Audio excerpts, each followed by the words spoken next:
Hello, Grace Community Church. Pastor Steve here, and today is June 15, and we're continuing our journey cover to cover through the Bible.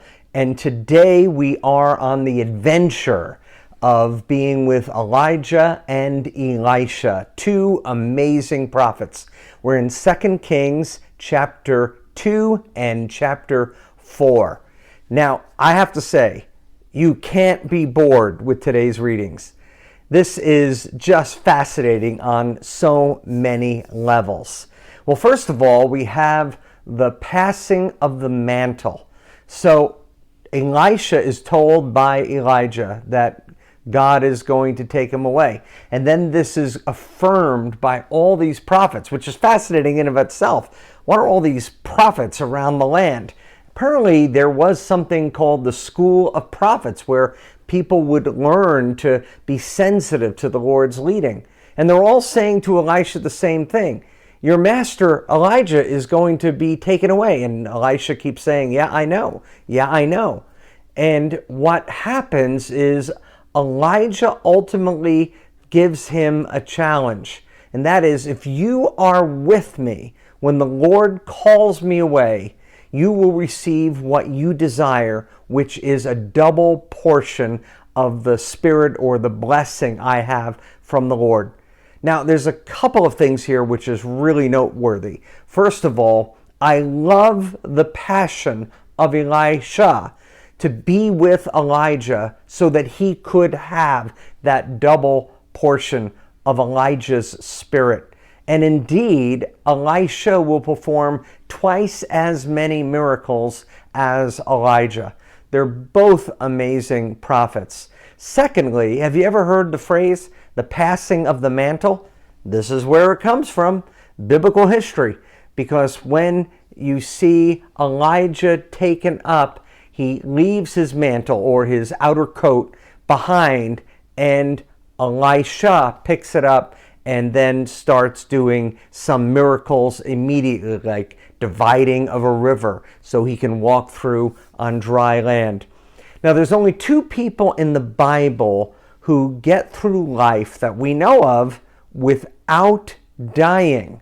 One is a man named Enoch in the book of Genesis, which says, and Enoch walked with God and was no more. We don't know exactly what that means, but it sounds like he didn't die. And the second is Elijah, where he is just taken up into heaven by a chariot. I have a picture here depicting that, a fiery chariot. There is the mantle coming down, and there is Elisha who receives it. So what happens now is that we are taken along on a ride with the early miracles of Elisha, and they are fascinating. Here's one that is really fascinating. Some people are insulting Elisha. Hey, you bald head, or you baldy, the old King James, go up, you bald head. Well, Elisha calls down bears to maul the young people who do this insult. What is the profound meaning of this? I would just say the power of Elisha's spirit and will. And I would say on a side note, don't mock bald people. The next miracle is one that I heard all my life going through just Sunday school classes, and that is the story of the widow's oil, where she has nothing. She's broke. All she has is a little jar of oil. And Elisha says, get every pot you can and fill every jar, and that oil will never run out until the last pot is filled. And then when she has all those pots filled, then she can sell them and buy herself food and take care of things. This is a tender miracle, kind of the opposite of what we just heard before with the bears, of caring for a widow and seeing that her needs are met. But then we have another interesting story, a woman who can't conceive. And Elisha says, you'll have a child next year. And the woman says, don't promise me things that are going to break my heart. Well, sure enough, this older woman, later in life, conceives and she has a son. Time goes by And one day the son says, "Oh, my head hurts." And he dies. And what happens is ultimately Elisha first sends his servant to place his staff in the boy. That doesn't work. Then Elisha comes himself, lays ultimately on top of the boy, prays, and the Lord gives the spirit back to the young man, and the young man is returned to life. Then Elisha is with some people, and they make a meal. And eventually what happens is everyone starts getting sick, and they say, "There's death in the pot. There's death in the pot." And Elisha, turns out he's a chef.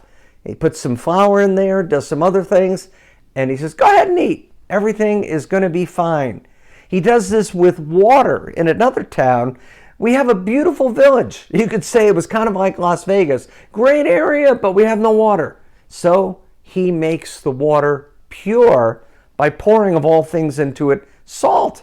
And then the water is usable for everyone. And then one other miracle that shows up, this is the feeding of the 100. There is very minimal food, to which Elisha says, "Feed everyone with it." And the guy says, "How is that possible?" And yet the miracle of the multiplying of the bread happened.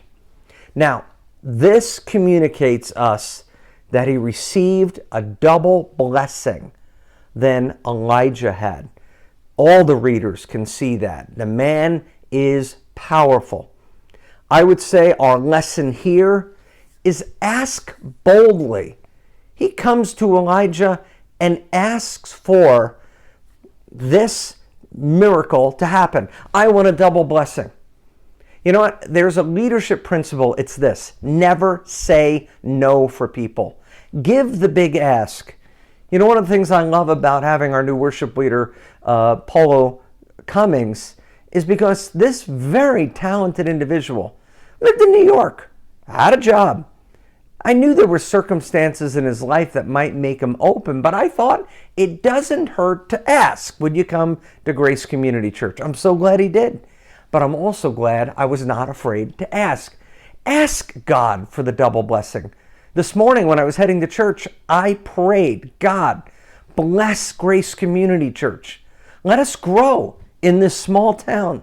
Let us have an opportunity to see your hand move." Why not ask God for big things?